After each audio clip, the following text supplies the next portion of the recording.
రాజన్న సిరిసిల్ల జిల్లా కేంద్రంలోని మున్సిపల్ కార్యాలయంలో హోలీ వేడుకలు వైభవంగా జరిగాయి. మున్సిపల్ చైర్పర్సన్ జిందం కళా చక్రపాణి కౌన్సిలర్లతో కలిసి రంగులు పూసుకుని శుభాకాంక్షలు తెలుపుకున్నారు.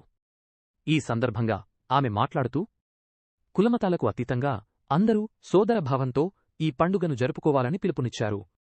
కార్యాలయ సిబ్బంది ప్రజాప్రతినిధుల కేరింతలతో మున్సిపల్ ప్రాంగణంలో సందడి నెలకొంది.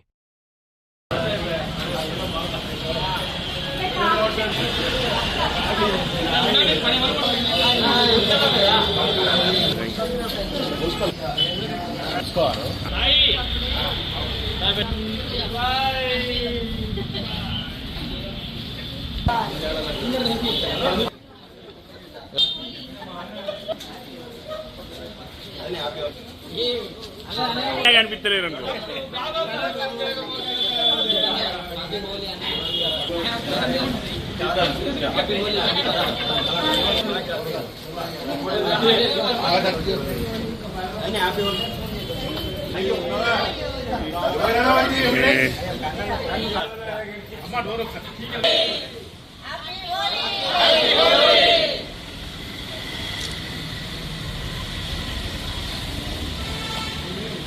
apa?